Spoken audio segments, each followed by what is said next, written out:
Bienvenido de nuevo a la red de capacitación ministerial. En esta sesión vamos a estar estudiando las cartas de Pedro, primera y segunda carta de Pedro.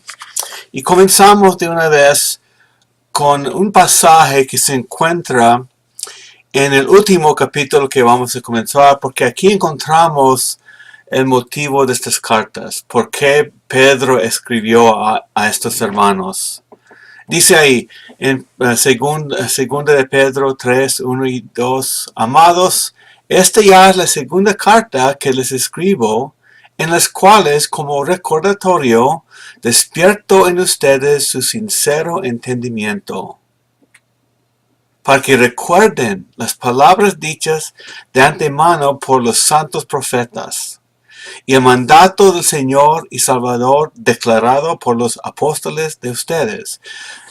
La motivación de Pedro es hacerles recordar.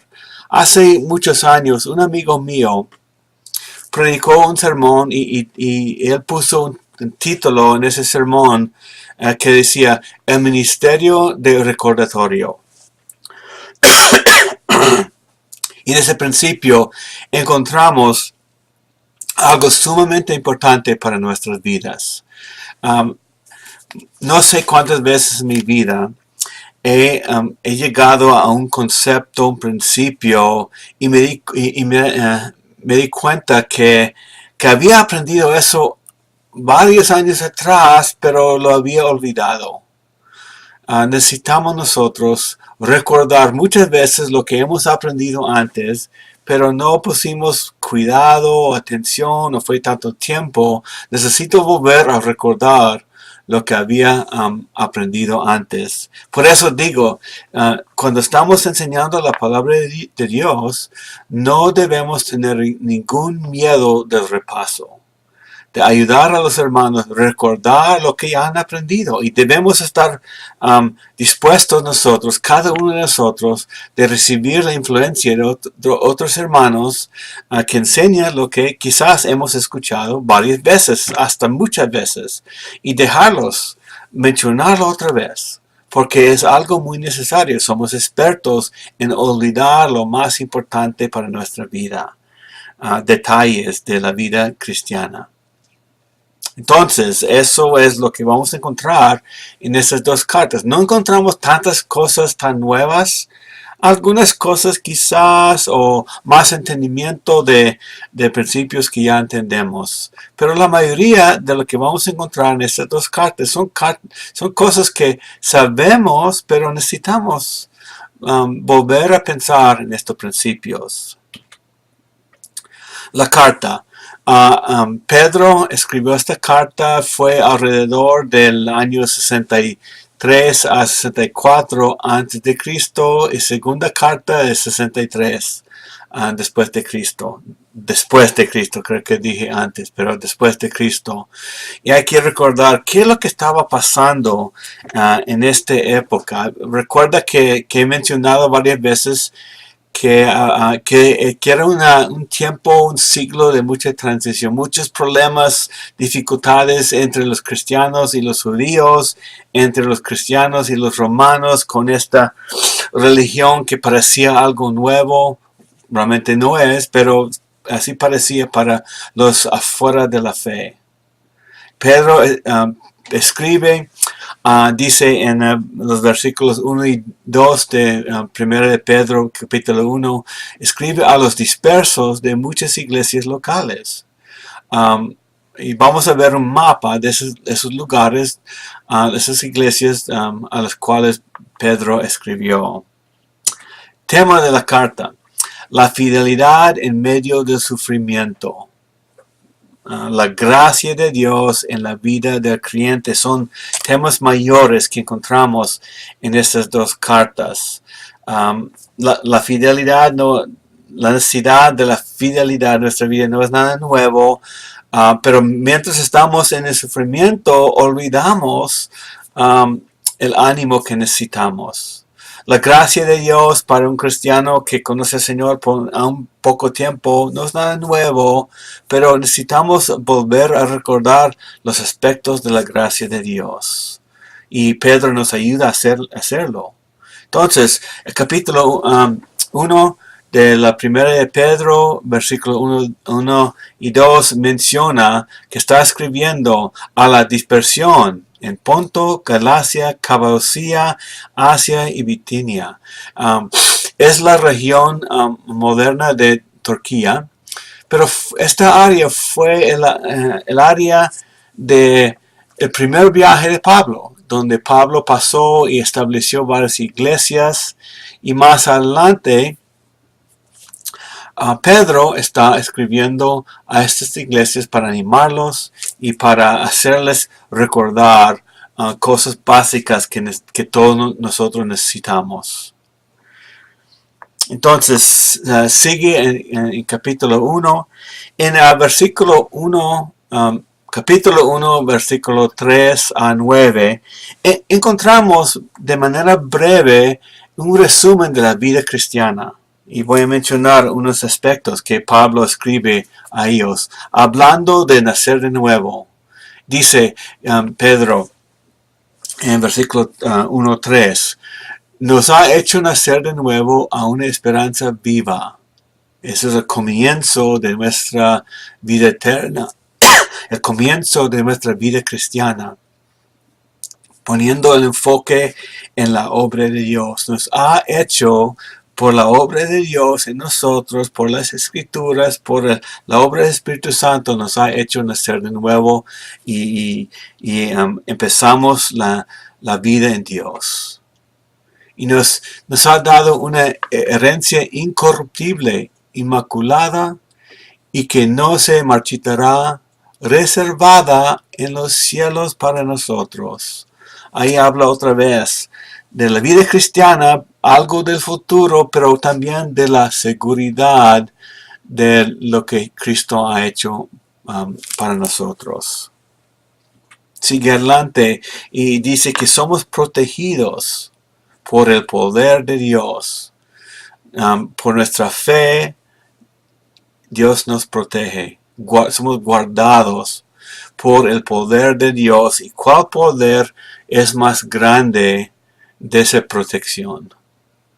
No existe. No hay nada que puede vencer a nosotros. Estamos protegidos en nuestra vida diaria, en nuestra vida cristiana.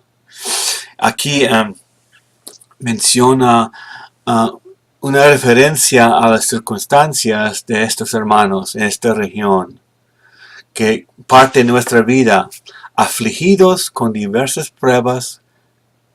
Eso es parte de la vida. Fue parte de la vida de estos hermanos en la dispersión en esas áreas. Judíos que salieron de Israel, o gentiles que han recibido el mensaje de esos judíos acerca del Evangelio de Cristo. Encontraron aflicción. Pero aquí dice Pedro, Dios está obrando.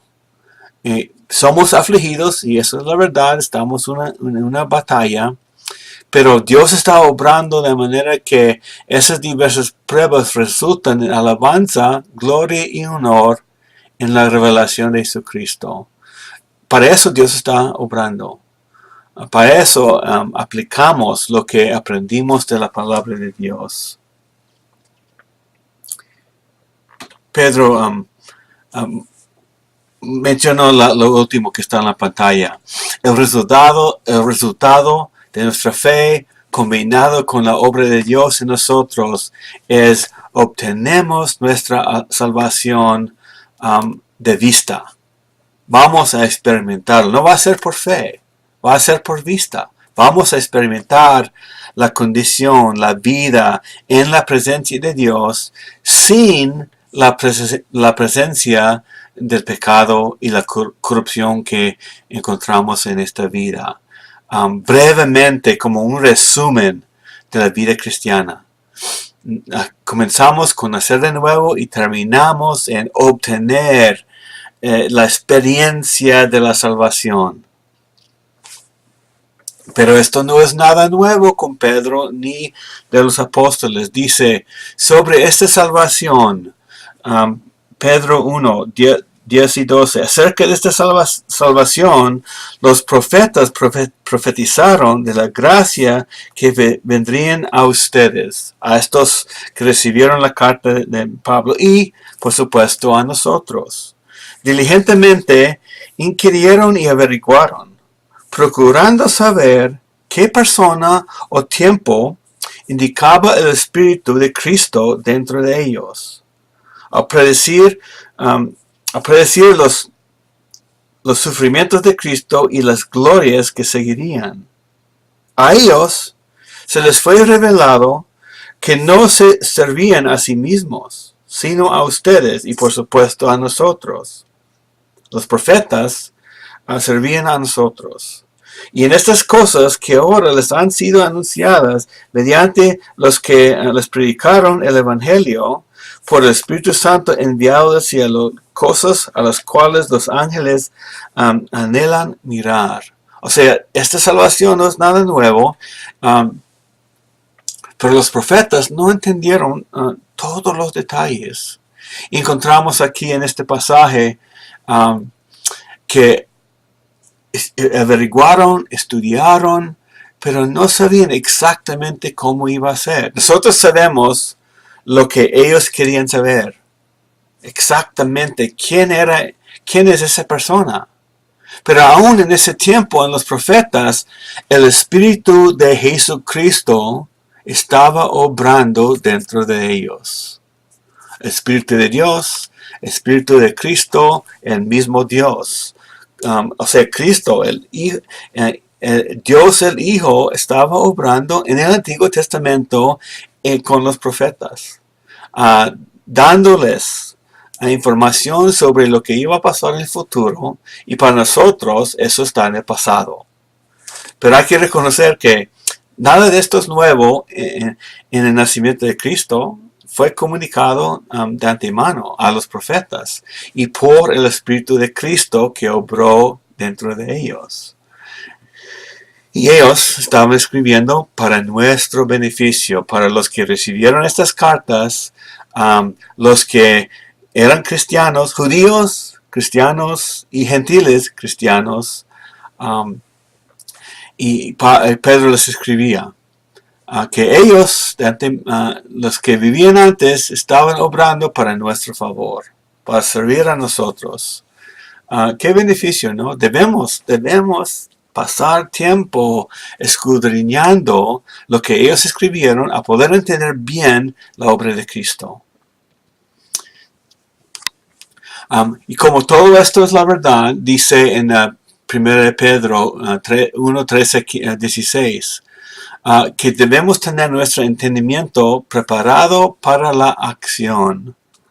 Un principio bastante importante. Muchas veces la tendencia humana es tener el entendimiento preparado para más entendimiento, más información. Aumentamos la información y a veces nos escapa la necesidad de preparar nuestro entendimiento para la acción. O sea, algo entra en la mente, algo sale en la vida diaria.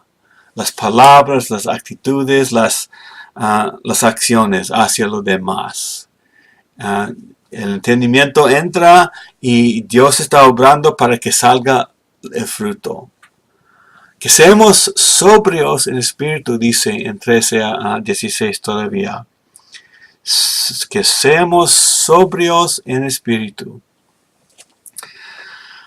Muchas veces llegamos a un momento de ser muy cómodo y bien ajustado a la rutina y no estamos escudriñando alrededor. ¿Qué es lo que está pasando? ¿Qué es lo que está pasando en mi pueblo, en mi nación? Mirando con cuidado, ¿qué es lo que la gente está predicando? ¿Cuáles son las filosofías?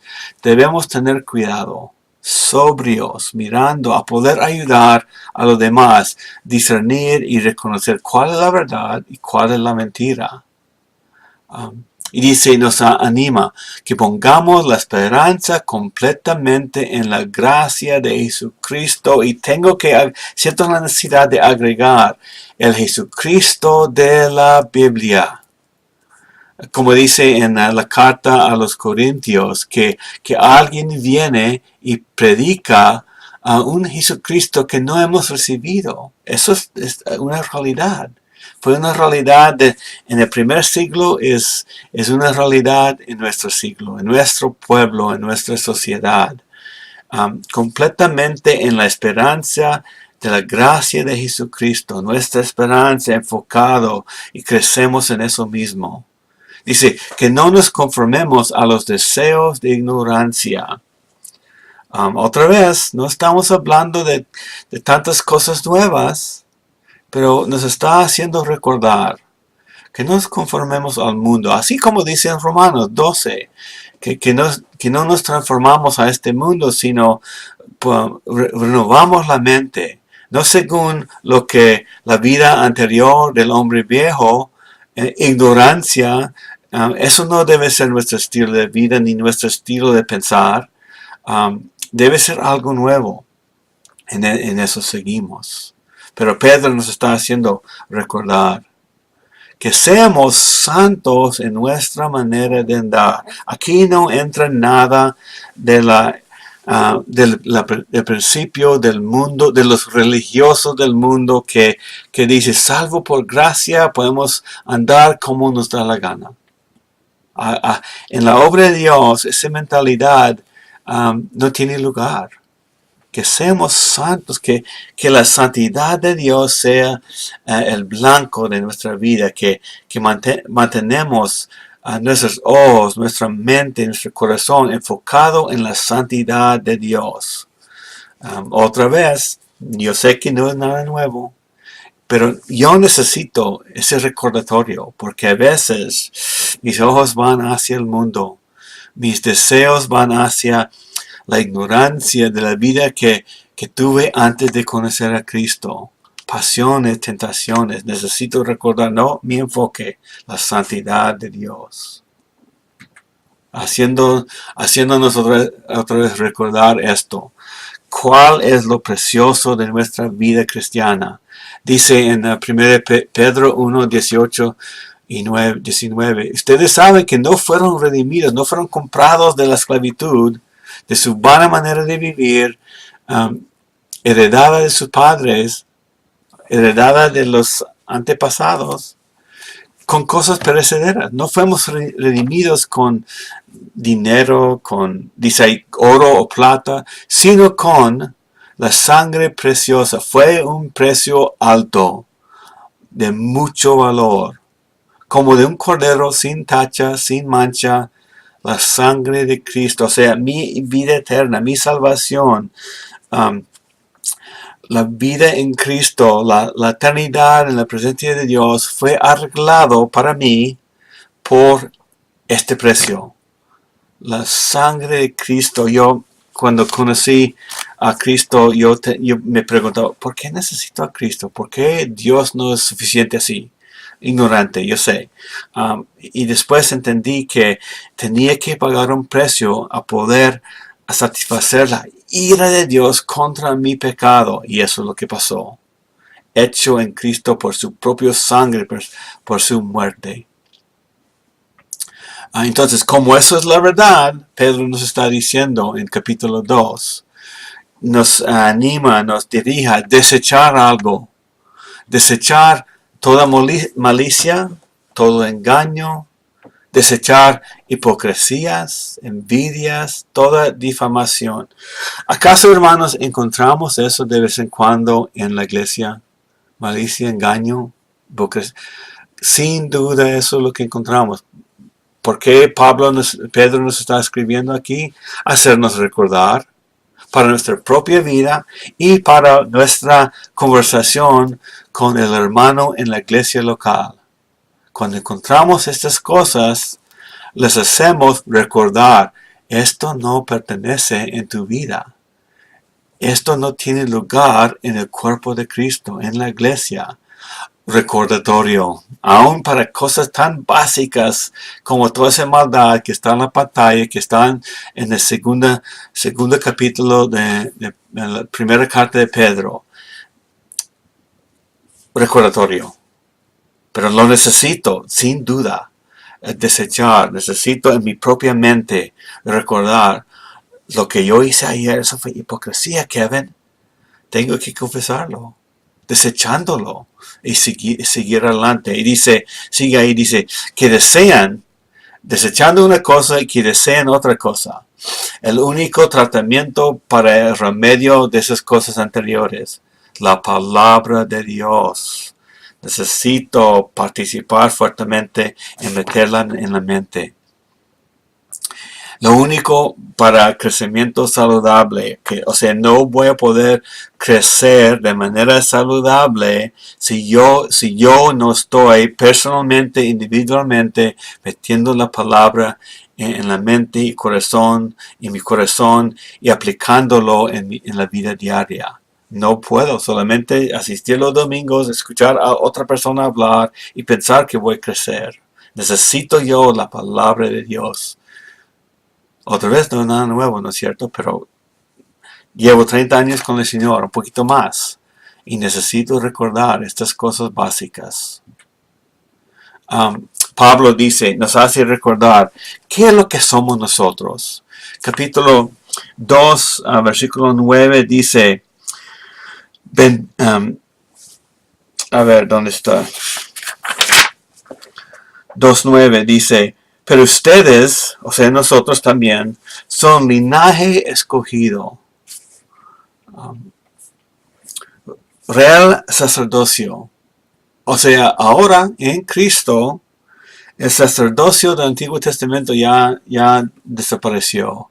Ahora nosotros somos los sacerdotes, no como intermediario entre las personas de Dios, sino como los que comunican el mensaje de Dios a los demás que no conocen o que los que conocen pero están creciendo todavía. Nosotros somos esos sacerdotes. Somos una nación santa. Yo soy ciudadano de una nación santa, una nación eterna. Esa es mi nación, esa es mi ciudadanía verdadera ahora. Yo estoy adquirido para pertenecer a Dios. Ahora necesito reconocer, necesito que mis hermanos me ayuden a recordar que Dios es mi dueño. Pero un dueño tan misericordioso y amable que se ha comprometido a obrar a mi favor por toda la eternidad. Somos, dice ahí Pedro 2.9, a fin de que anuncien las virtudes de aquel que los llamó de las tinieblas a su luz admirable. Somos anunciadores de las virtudes de Jesús. Amén, ¿no es cierto? Eso es lo que somos. Soy un sacerdote. De manera distinta de las religiones del mundo, anuncio, eso es mi parte como sacerdote, para anunciar el mensaje de Jesucristo. Dice, sigue en capítulo 2 con aspectos prácticos en las instituciones humanas. Por causa del Señor, nos sometemos a los gobernadores de este mundo, sus leyes, su dirección, su administración, y reconociendo que realmente Dios es el que da esos lugares, esa autoridad a los seres humanos. Dios tiene un propósito en mi vida con esa autoridad.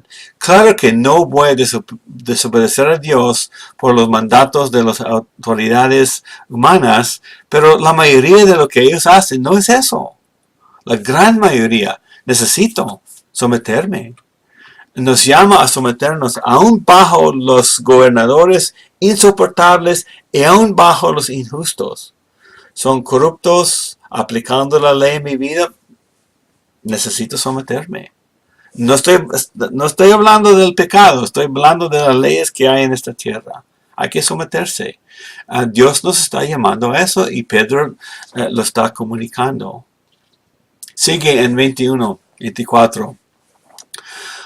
Porque para este propósito han sido llamados, pues también Cristo sufrió por ustedes dejándoles ejemplo para que sigan sus pasos.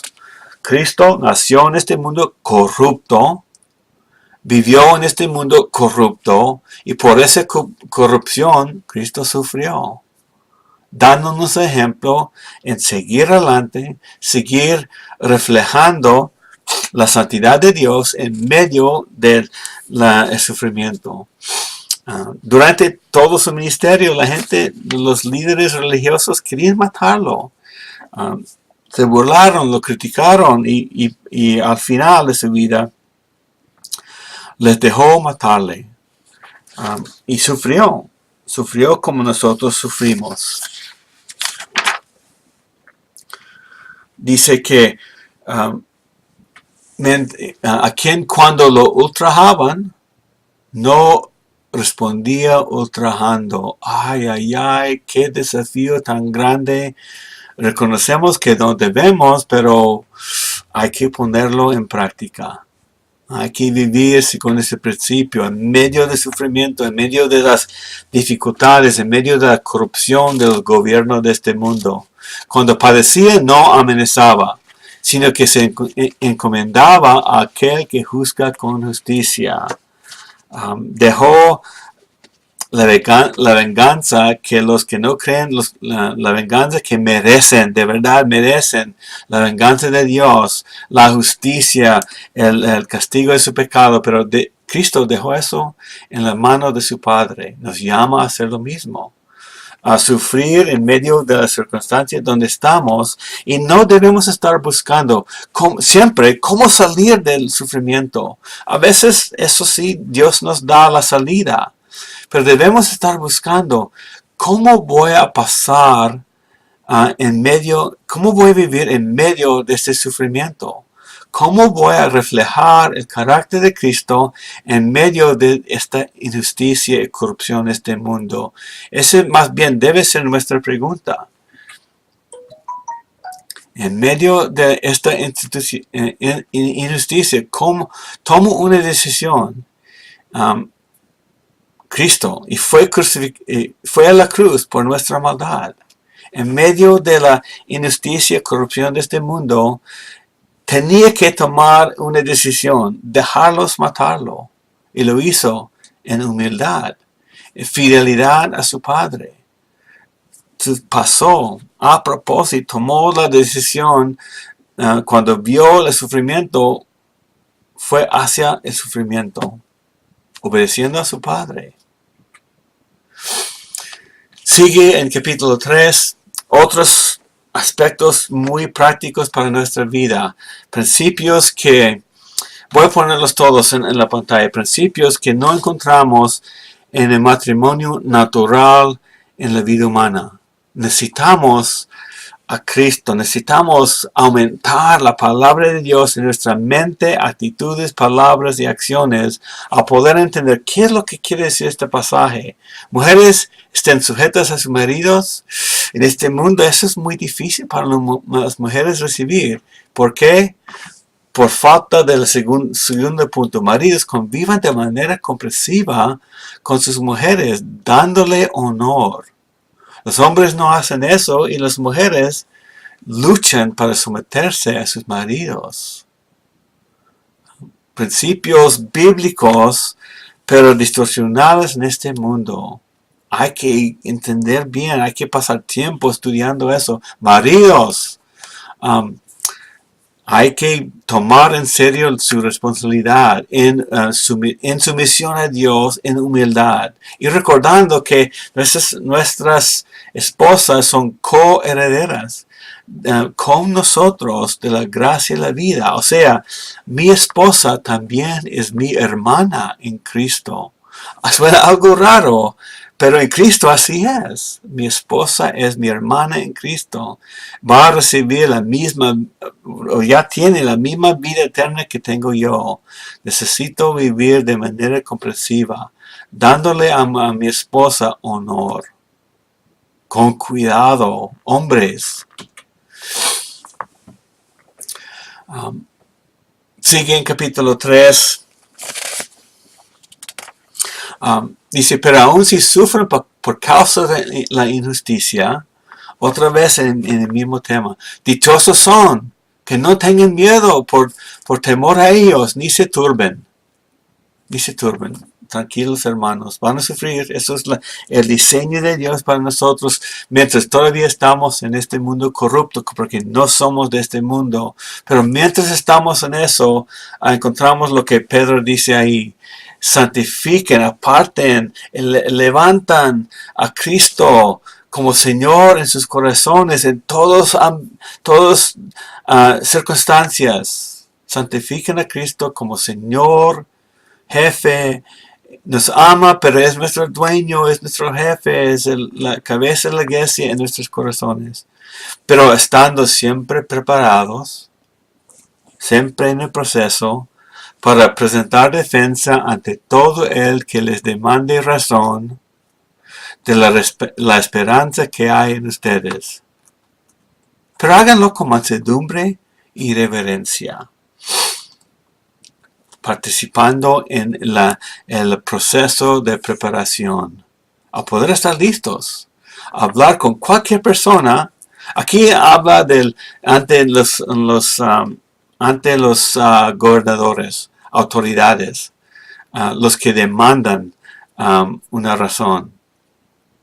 Pero debemos estar preparados para explicar por qué tenemos la esperanza que tenemos con cualquier persona.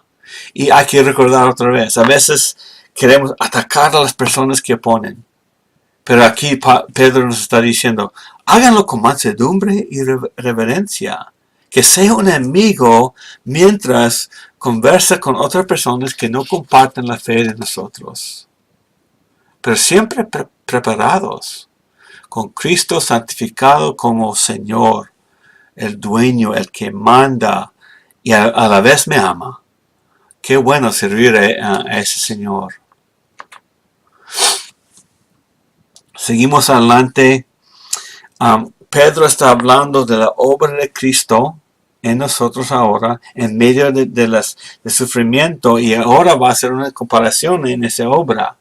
En 3:18-22 dice, en el Espíritu también Cristo fue y predicó a los espíritus encarcelados. Y correspondiendo a eso, el bautismo ahora los salva a ustedes. No quitando la suciedad de la carne, sino como una petición a Dios de una buena conciencia. Aquí entra con una manera de expresar algo que a veces nos cuesta entender. Habla en el Espíritu predicó a los espíritus encarcelados. Voy a comenzar con una doctrina que algunos han hecho de este versículo, pero no está apoyado en la Biblia. Pero los que han formado esa doctrina dicen que Jesús fue al infierno y predicó a las personas que murieron desde el tiempo de Noé y están encarcelados. Cristo fue a predicarlos y hasta darles otra oportunidad de arrepentirse, porque así es el Evangelio. Y Cristo fue al infierno, parte de su sufrimiento para nosotros, y predicó el Evangelio ahí también. ¿Dónde se encuentra eso en otra parte de la Biblia? La obra de Cristo no fue ir al infierno. Todo lo que Jesús hizo para nosotros fue hecho en la cruz y en su resurrección de la muerte física. ¿Y dónde encontramos la idea de segunda oportunidad desde el infierno, desde el sufrimiento eterno? No se encuentra en la Biblia. Entonces, vamos a pegarnos al contexto. 3:18 dice, porque también Cristo murió por los pecados una sola vez, el justo por el injusto, para llevarnos a Dios, muerto en la carne, pero vivificado en el Espíritu. vivo en el Espíritu. Recuerda que antes mencioné que Cristo estaba vivo en el Antiguo Testamento. Claro que sí, sin duda. En el Espíritu también fue y predicó a los espíritus encarcelados, quienes en otro tiempo fueron desobedientes cuando la paciencia de Dios esperaba en los días de Noé durante la construcción del arca, en la cual unos pocos, es decir, 8 personas, fueron salvadas por medio del agua. Yo voy a sugerir, según el contexto, que en este momento cuando Pedro escribió, habían espíritus encarcelados.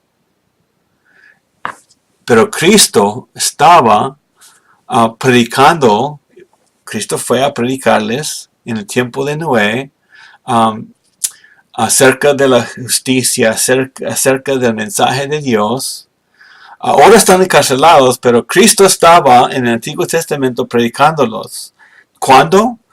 Cuando José estaba haciendo el arca, cuando Noé estaba haciendo el arca, cuando Noé estaba predicando a la gente que no quería recibir el mensaje, y hace una comparación, vamos a eso ahorita.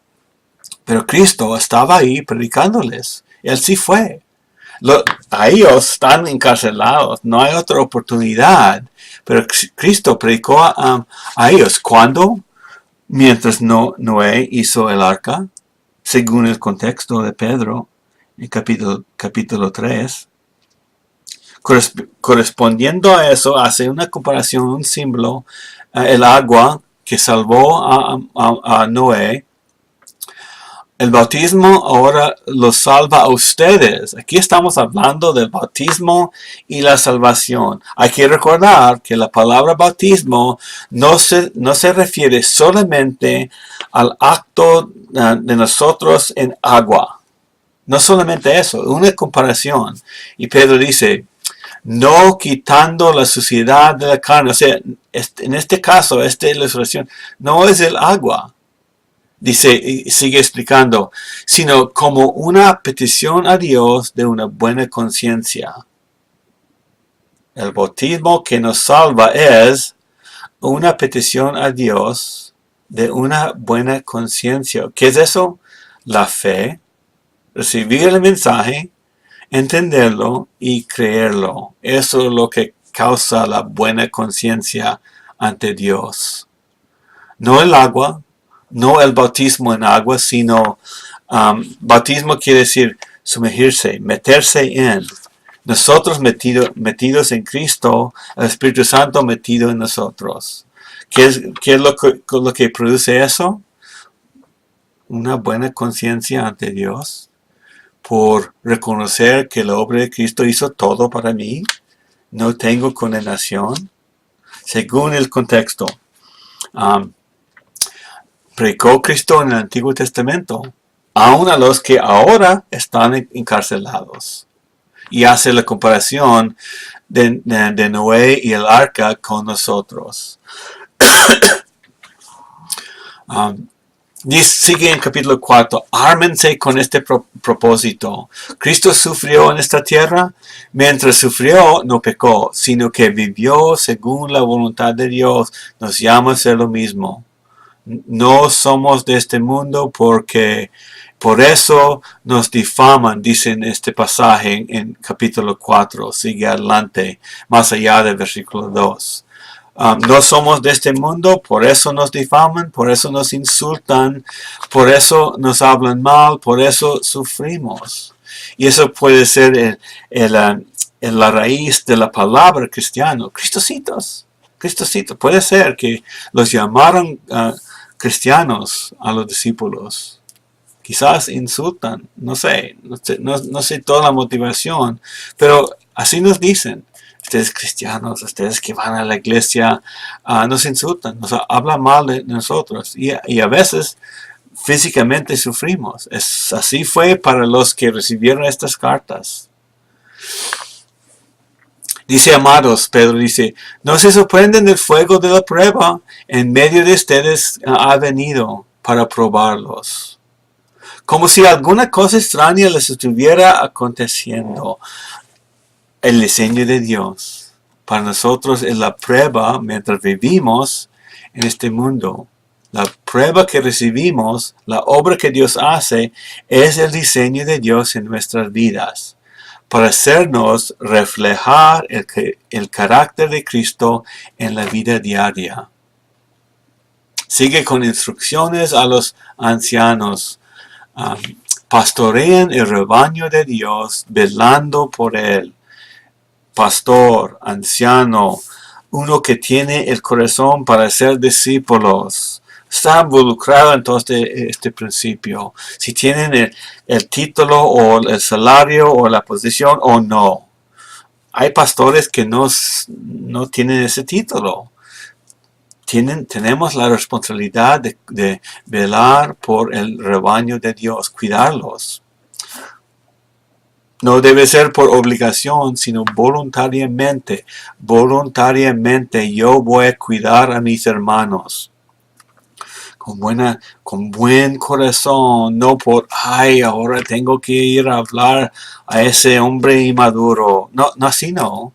No, es que voluntariamente quiero invertir, quiero influir, invertir tiempo, influir en la vida de mi hermano que necesita crecer todavía y recibir esa influencia de otros.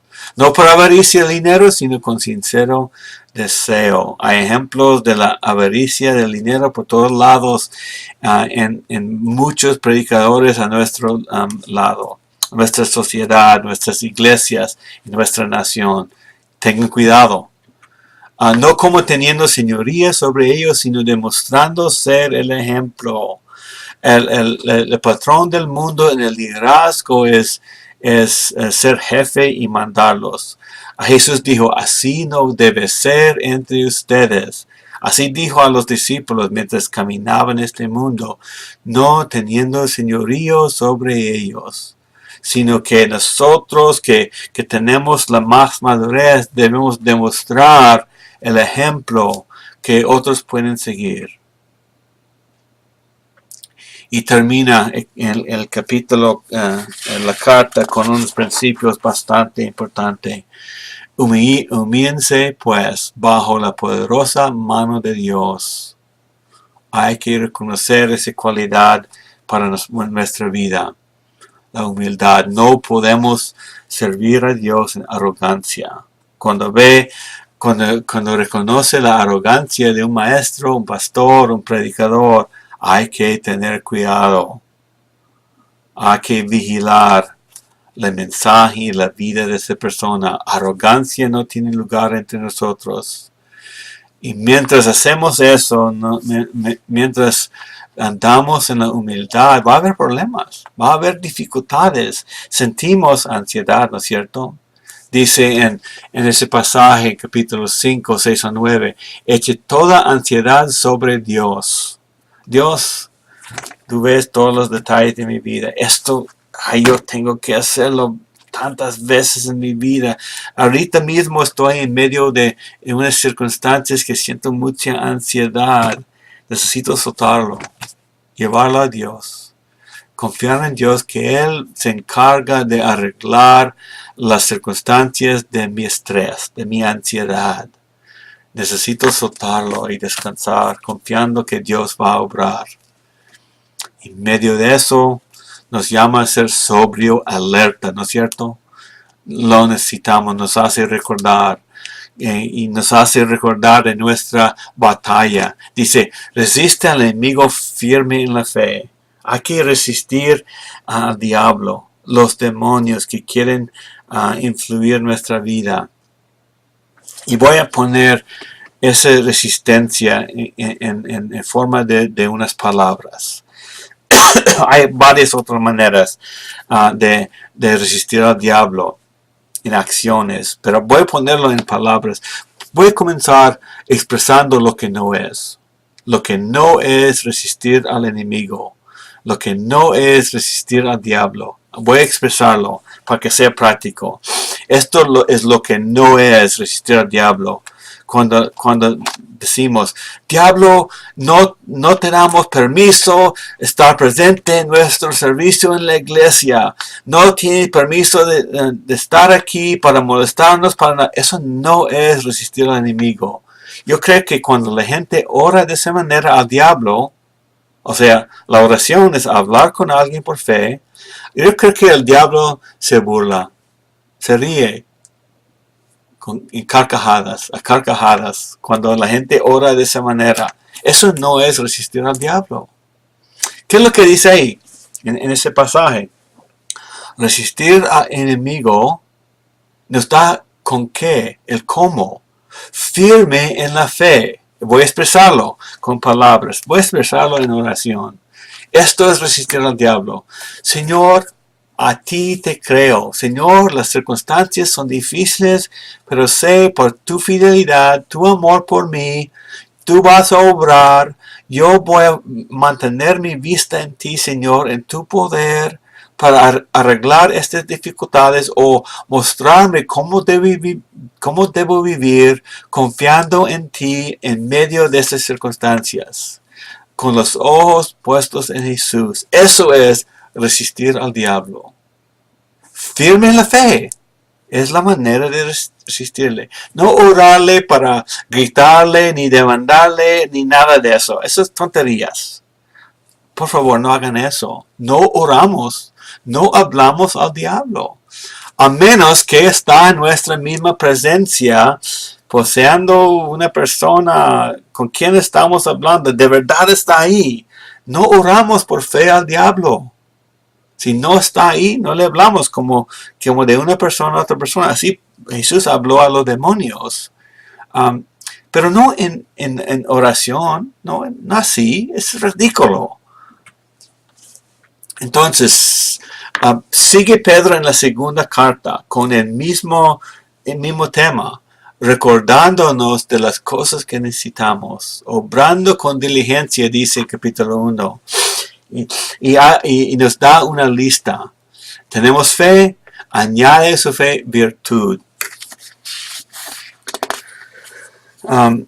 Virtud, el valor y excelencia en la palabra y acción. O sea, fe produce obras.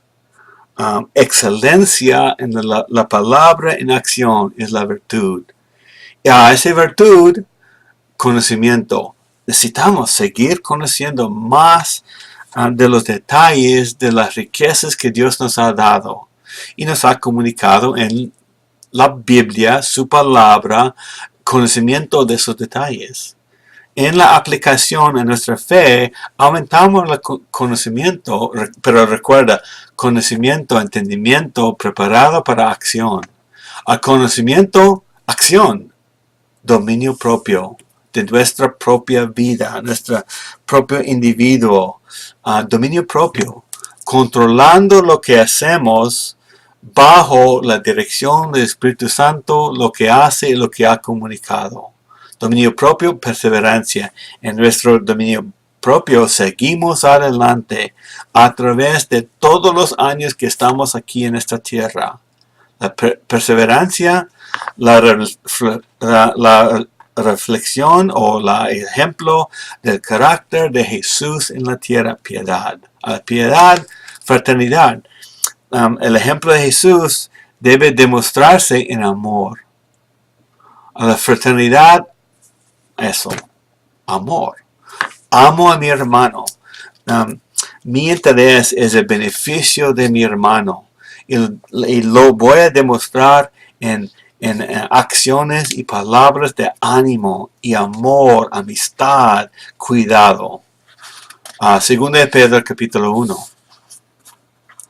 Otra vez, con mucha claridad, Pedro dice, por tanto, siempre estaré listo para recordarles de estas cosas. El ministerio de recordatorio es algo muy importante en nuestras vidas. Dispuestos a recordar a mis hermanos vez tras vez si es necesario. No tengo miedo del repaso, de volver a enseñar, volver a estudiar lo que ya he aprendido o ya he estudiado. Y Pedro nos comunica que está al final de su vida, está convencido que va a terminar, va a salir de este mundo y quiere dejarnos estas cosas um, al final de su vida. Lo más importante para Pedro. Y dice que debemos ser, o la palabra es, voy a leer 2 Pedro 1:19. 1:19. Tenemos la palabra profética más segura, a la cual ustedes hacen bien prestar atención a eso, en el Antiguo Testamento en ese caso, también el Nuevo, porque Dios comunicó por los apóstoles, una lámpara que brilla en el lugar oscuro. Así brillaba en nosotros cuando nacimos de nuevo y esa palabra a través de nosotros brilla en este mundo. Y recordando que ninguna profecía de la Escritura es asunto de interpretación personal. La Biblia no es de ningún ser humano. Nace de la persona de Dios. Ningún acto por voluntad humana. Hay que estar convencido. Porque la Biblia sí se comunica. Dice que Dios dijo a muchas personas. Dios comunicó a hombres inspirados por el Espíritu, dice Pedro, por el Espíritu Santo, hablaron de parte de Dios. Eso es lo que encontramos en la Biblia. La palabra de Dios, la comunicación del Creador a nosotros. Convencido de eso y lo llevamos así como es. No es nuestra opinión. De hecho, estoy de acuerdo, pero no es mi opinión. Es la opinión, si quiere decirlo así, de Dios. Convencido de eso y reconocemos que va a haber falsos maestros. Pedro está comunicando en capítulo 2. Va a haber falsos maestros, profetas entre nosotros. Conocen algo de la verdad, pero son mentirosos. Mezclan la verdad con la mentira. Por sus mentiras niegan el poder de Jesucristo. ¿Cómo lo hacen eso? Agregan obras a la obra de Cristo. Dice que Jesucristo no hizo completamente lo que necesitamos. Necesitamos también agregar algo a su obra. Niega el poder de Cristo. Un ejemplo nomás. Con toda seguridad, ellos van a recibir su castigo. Tenemos la confianza de que Dios se encarga de esos mentirosos. Por lo que hacen ellos con la verdad, dice Pedro, hubiera sido mejor nunca conocerlo. Distorsión en la verdad es un crimen bien fuerte y van a recibir su castigo apropiado. Vendrán voladores con sarcasmo a nuestra vida. Dicen, muchas cosas dicen. ¿Dónde está Jesucristo? No, viene otra vez. Continúa todo como estaba desde el principio de la evolución, dicen ahora, no la creación. Burladores, gente criticando. No se dan cuenta de la realidad y no se preguntan de dónde vino todo esto y tratan de buscar sus propias respuestas y no prestan atención a lo que Dios ha comunicado. Vamos a estar corriendo porque ya terminando. No ignoren esto, que para el Señor un día es como mil años, en 1000 años como un día. El Señor no se tarda en cumplir su promesa. Según yo a veces entiendo la tardanza al ser humano. Según algunos entienden la tardanza, pero el día del Señor vendrá como un ladrón de sorpresa. Mi calendario no es el calendario del Señor. La manera de contar tiempo que nosotros como seres humanos hacemos no es lo que Dios hace. Dios es fiel. Ha pasado 2000 años desde la primera venida de Cristo, pero eso no es nada para Dios. 2 días. 2 días desde que el Señor resucitó de la muerte. Eso no es mucho. Aunque me siento sin paciencia a veces, a la misma vez, reconozco que Dios es fiel, viene. Estos 1000 años no son nada para Él. Todas estas cosas han de ser destruidas, lo que vemos ahora, de esta manera. ¿Qué clase, pero y nos dice, qué clase de personas no debemos ser ustedes en santa conducta, reconociendo que todo esto es la verdad? Todo esto va a desaparecer. Debemos vivir en piedad, esperando y apresurando la venida del día de Dios. Anhelamos ese día. Y dice, por tanto, hermanos, puesto que ustedes guardan estas cosas, procuren con diligencia ser hallados por Él en paz, sin mancha y irreprensibles. Así Pedro nos está haciendo recordar nuestro llamado, básicamente, seguir en la vida cristiana, seguir el ejemplo de Jesucristo. Y termina la carta, muy interesante lo que dice Pedro en 3:15, no está en la pantalla, pero Pedro dice, consideren la paciencia de nuestro Señor como salvación, tal como les escribió también nuestro amado hermano Pablo, según la sabiduría que le fue dada. Pedro está aprobando aquí, en el final de su carta, el ministerio de Pablo. Asimismo, en todas sus cartas, hablan ellas de esto, la esperanza del Señor, en las cuales algunas cosas difíciles de entender, los ignorantes y inestables tuercen, como también tuercen el resto de las Escrituras, para su propia perdición. Quería mencionar eso, porque aquí encontramos un acuerdo, una aprobación de Pedro sobre el ministerio de Pablo. Buenísimo. Los apóstoles obran, piensan, enseñan de la misma manera. Y ahí terminamos las cartas de Pedro. Requiere tiempo recordando estas cosas, ¿no es cierto? Anhelando el recordatorio de nuestros hermanos, de nuestros maestros y predicadores. Que Dios los bendiga, disfruten el tiempo en los grupos, hablando de esos detalles y las preguntas que tienen. Que Dios los bendiga, nos vemos en la próxima sesión en las cartas del apóstol Juan.